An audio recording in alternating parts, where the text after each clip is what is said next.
கதை உலகத்தோட toughest person David காகின்ஸ பத்தி. ஒரு வாட்டி டேவிட் காகின்ஸ ஒரு யூனிவர்சிட்டியில கிராஜுவேஷன் செரமனிக்கு ஆஸ் அ கெஸ்ட் ஸ்பீக்கரா இன்வைட் பண்ணிருந்தாங்க. இந்த செரமனில ஒரு ரொம்ப பெரிய ப்ரொஃபசர் லெக்சர் கொடுத்துட்டு இருந்தாரு. அவர் சொல்லிட்டு இருந்தாரு, சக்சஸ் அச்சீவ் பண்றதுக்காக நம்ம கஷ்டப்படுறது அவசியம் தான், ஆனா அதன் கூடவே இதுல நம்மளுடைய இன்ட்ரின்சிக் எபிலிட்டி, அதாவது நம்மளுடைய ஜீன்ஸோட ஒரு ரொம்ப பெரிய ரோல் இருக்குதா. அப்படி உங்களோட ஜீன்ஸ் சரியா இல்லனா, உங்ககிட்ட நேச்சுரல் டேலண்ட்ஸ் இல்லனா, அப்ப நீங்க எவ்வளவுதான் கஷ்டப்பட்டாலும் நீங்க எப்பவுமே டாப் 1% போய் அடைய முடியாது.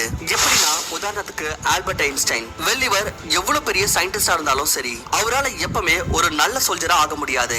ஏன்னா அவர்கிட்ட அந்த எபிலிட்டி இல்ல. இந்த விஷயத்தெல்லாம் கேட்டு நம்மளுடைய ஹீரோ டேவிட் ரொம்பவே அன்கம்ஃபர்டபுளா ஆயிட்டு இருந்தாரு.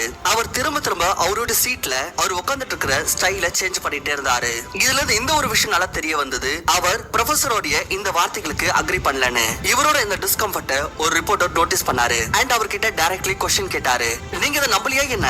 மக்கள் நேச்சுரல் டேலண்டோட பிறக்கறாங்கன்னு டேவிட்க்கு இந்த இடத்துல சொல்ல வாய்ப்பு கிடைச்சது. அவர் ரொம்பவே தெளிவாவே சொல்லிட்டாரு, நான் அந்த ப்ரொஃபசர் அளவுக்கு ரொம்ப அதிகமா படிக்கல தான், ஆனா எனக்கு இந்த ஒரு விஷயம் நல்லாவே தெரியும். அப்படி ஒரு நபர் முயற்சி பண்ணாங்கன்னா அப்ப அவரால் எதுனாலும் செய்ய முடியும். டேலண்ட் அப்படின்னு எந்த ஒரு விஷயமும் இல்ல. அப்படி நம்ம முயற்சி பண்ணனா மத்தவங்க எதை அச்சீவ் பண்ணிருக்காங்களோ நம்மளாலயும் அதை அச்சீவ் பண்ண முடியும். நம்ம டேவிடோட லைஃப் ஸ்டோரியை படிச்சோம்னா தெரியும், டேவிட் சும்மாவே பெரிய பெரிய விஷயங்களை சொல்றது இல்ல.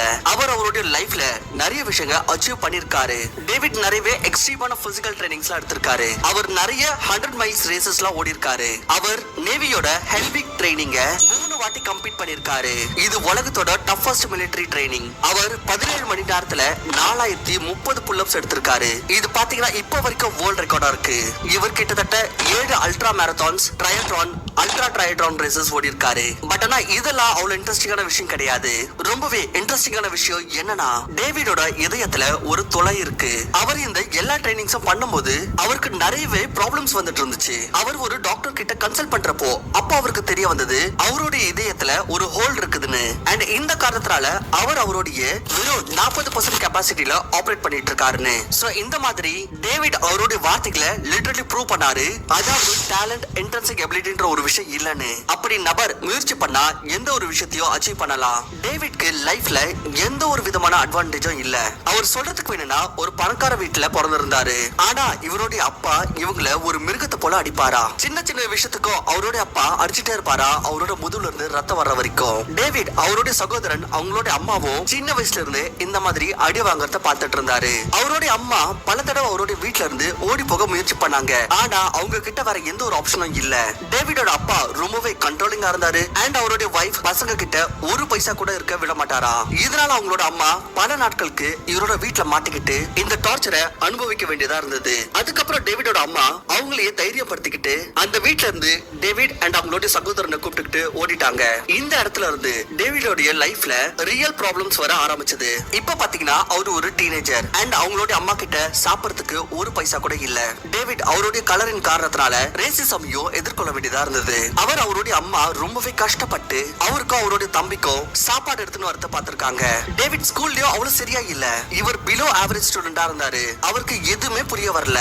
இந்த காரணத்தால அவர் அப்புறம் ஸ்கூலையும் விட வேண்டியதா ஆயிடுச்சு. 20 வயசு ஆனதுக்கு அப்புறம் அவர் டிப்ரெஷன் அண்ட் ட்ராமடைஸ் ஆன காரணத்தினால நிறையவே சாப்பிட ஆரம்பிச்சிட்டாரு. 22 வயசுல இவரோட வெயிட் 136 கிலோவா இருந்தது. இவரோட லைஃப்ல எந்த ஒரு பர்பஸும் இல்ல. அவரோட வாழ்க்கை எந்த டைரக்ஷன்ல போகுது, என்ன பண்ணணும்னு அவருக்கு தெரியல. லைஃபோட இந்த பாயிண்ட்ல அவர் டிவில நேவி சீலோட ஒரு ப்ரோக்ராம் பார்த்தாரு. இந்த ப்ரோக்ராம பார்த்ததுக்கு அப்புறம் அவரோட மைண்ட்ல ஒரு ஸ்விட்ச் ஆன் ஆச்சு. அவர் அந்த நொடியை டிசைட் பண்ணிட்டாரு, அவர் நேவி சீலுக்காக ட்ரைனிங் பண்ண போறாருன்னு. அவர் நிறைய பேருக்கு கால் பண்ணி அவருடைய சிச்சுவேஷனை சொன்னாரு. நான் இந்த ட்ரைனிங்ல பார்ட்டிசிபேட் பண்ண விரும்புறேன்னு. ஆனா உங்களோட வெயிட் வந்து 136 கிலோவா இருந்துச்சுன்னா அப்ப யாருமே நீங்க சொல்ற விஷயத்தை சீரியஸா எடுத்துக்க மாட்டாங்க. ஃபைனலி ஒருத்தர் வந்து டேவிட்க்கு சான்ஸ் கொடுத்தாங்க. அவர் இவர்கிட்ட சொன்னாரு, அப்படி நீ நேவி சீல் ட்ரைனிங்ல செலக்ட் ஆகணும்னு விரும்பினா அதுக்கு நீ உன்னோட வெயிட்ட 84 கிலோக்கு கம்மி பண்ணணும். டேவிட்க்கு இப்போ ஒரு கோல் கிடைச்சிருச்சு. அவர் வெறும் 3 மாசத்துல 50 கிலோ வெயிட்ட கம்மி பண்ணாரு அண்ட் அவருக்கு நேவி சீல் ட்ரைனிங்ல செலக்ஷன் கிடைச்சிருச்சு. வெறும் செலக்ட் ஆகிறது மட்டும் பெரிய விஷயம் இல்ல. ஏன்னா ப்ராப்ளம் இப்பதான் ஸ்டார்ட் ஆக போகுது. நேவி சீலோட ட்ரைனிங் உலகத்தோடவே ரொம்ப கடினமான ட்ரைனிங்ல ஒண்ணு. இந்த ட்ரைனிங்ல 4ல 3 பேர் ஃபெயில் ஆயிடுவாங்க. இந்த ட்ரைனிங்ல ஒரு பார்ட் இருக்கு, ஹெல் வீக். ஹெல் வீக்ல நீங்க ஒரு வாரத்துக்கு நரகத்தை அனுபவிக்க வேண்டியதா இருக்கும்.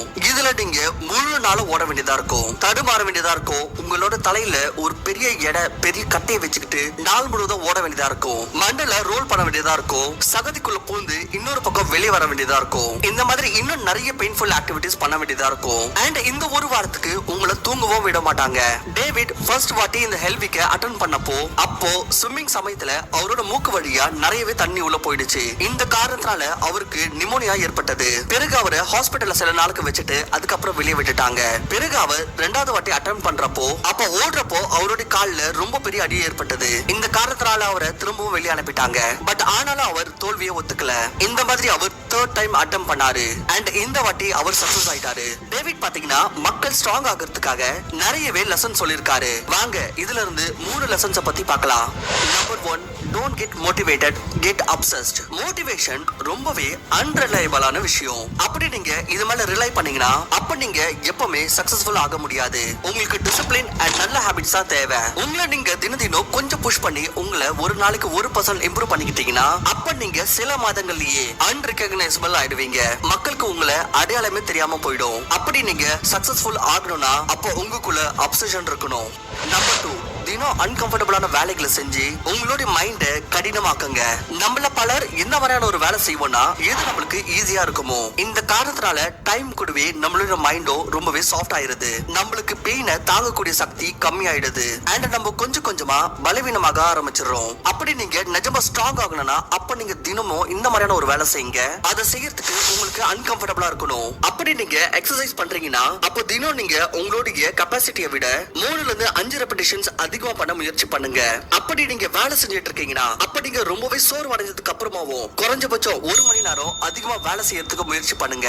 உங்களுக்கு ஞாபகம் இருக்கும், டேவிடோட இதயத்துல ஒரு தொலை இருந்தது. இந்த காரணத்தினால அவர் வெறும் அவருடைய 40% கெப்பாசிட்டியோட தான் வேலை செய்ய முடிஞ்சது. டேவிட் சொல்றாரு, நம்மள பல பேர் நம்மளுடைய வெறும் 40% கெப்பாசிட்டியில தான் வேலை செய்யறோமா. இதை ப்ரூவ் பண்றதுக்காக நம்ம ஒரு சின்ன எக்ஸ்பெரிமெண்ட் இப்பவே செய்யலாம். நீங்க உங்களோட ரைட் ஹேண்ட்ல எவ்வளவு ஜோரா உங்களோட விரட்களை மூட முடியுமோ மூடுங்க. உங்களோட முழு முயற்சி பண்ணுங்க. இப்ப நீங்க முயற்சி பண்ணுங்க இன்னும் கொஞ்சம் அதிகமா உங்களோட விரல்களை மூடுறதுக்கு. இன்னும் கொஞ்சம் ஜோரா மூடிட்டீங்கல்ல, நீங்க இப்போ இன்னும் கொஞ்சம் ஜோரா மூடுங்க. இப்போ உங்களுக்கு தெரிஞ்சிருக்கும் உங்களுக்கு முன்னாடிக்கு கம்பேர் பண்ணா எவ்வளவு அதிகமான பவர் இருந்துச்சுன்னு. நீங்க இது வரைக்கும் உங்களை புஷ் பண்ணாம இருந்தீங்கன்னா அப்போ உங்களுக்கு உங்களுடைய ட்ரூ பொட்டன்ஷியல் தெரியாமலே போயிருக்கும். நீங்க உங்களை 2 வாட்டி புஷ் பண்ணப்போ அப்ப நீங்க புது லெவலான ஸ்ட்ரென்த்தை அன்லாக் பண்ணீங்க. நம்மள பலர் இந்த மாதிரி வெறும் 40% கெப்பாசிட்டியில தான் ஆபரேட் பண்ணிட்டு இருக்கோம். நீங்க உங்களையே இந்த மாதிரி புஷ் பண்றப்போ நீங்க உங்களுடைய ஃபுல் பொட்டன்ஷியலையும் அன்லாக் பண்ண முடியும். Number 3, run your own race, don't compete with others. டேவிடோட கதையை கேட்டதுக்கு அப்புறம் சிலர் மோட்டிவேட் ஆகிறதுக்கு பதிலா டிமோட்டிவேட் ஆயிடுவாங்க. அவங்களுக்கு தோணும் ஒரே அடியா 4000 புல்லப்ஸ் என்ன, 4 புல்லப்ஸ் கூட பண்ண முடியாது. அவங்க 24 மணி நேரத்துல 100 மைல் என்ன, 1 மைல் ரேஸ் கூட ஓட முடியாதுன்னு தோணும். பட் ஆனா நீங்க இங்க இதை ஞாபகம் வச்சுக்கணும், உங்களுக்கு டேவிடை விட பெட்டர் ஆகணும்னு அவசியம் கிடையாது. நீங்க வெறும் உங்களை விட பெட்டர் ஆகணும், அவ்வளவுதான். உங்களுடைய காம்படிஷன் வெறும் உங்க கூட தான் இருக்கணும். நீங்க உங்களுடைய நேத்துக்கு கம்பாரிசனுக்கு இன்னைக்கு வெறும் 1 புல்லப்ஸ் அதிகமா பண்ணணும். அண்ட் வெறும் 100 மீட்டர்ஸ் அதிகமா ஓடணும். நீங்க வெறும் 10 நிமிஷம் அதிகமா படிக்கணும். அண்ட் இந்த சின்ன ஹாபிட்டை நீங்க மெயின்டைன் பண்ணிக்கிட்டே இருக்கணும். உங்களையே புஷ் பண்றதுக்கான பழக்கத்தை ஏற்படுத்திக்கோங்க. இதனால நீங்க டேவிடோட லெவல் ரீச் ஆகலனாலும் சரி, ஆனா நீங்க உங்களையே குறைஞ்சபட்சம் 10 டைம்ஸ் பெட்டர் ஆக்கிடுவீங்க. நீங்க 90 டேஸ் சேலஞ்ச் எடுத்துக்கோங்க. உங்களையே நீங்க 1% பெட்டராக புஷ் பண்ணுங்க. இது அக்செப்ட் பண்ணிக்கடா அப்ப கமெண்ட்ல நீங்க எஸ் ஐ வில் கமெண்ட் பண்ணுங்க. அண்ட் வீடியோவை லைக் பண்ணுங்க. ஃப்ரெண்ட்ஸ், ஐ ஹோப் உங்களுக்கு இந்த வீடியோ ரொம்பவே யூஸ்ஃபுல்லா இருந்திருக்கும் அப்படின்னு நான் நம்புறேன். அப்படி பிடிச்சிருந்துச்சுன்னா மறக்காம நம்மளோட சேனலுக்கு சப்ஸ்கிரைப் பண்ணுங்க. இந்த மாதிரியான இன்னும் அமேசிங் வீடியோஸை பார்க்க. Finally, you guys are amazing. Keep reading, keep learning, keep growing. Thank you for watching. நான் உங்களை இன்னொரு நல்ல வீடியோல சந்திக்கிறேன்.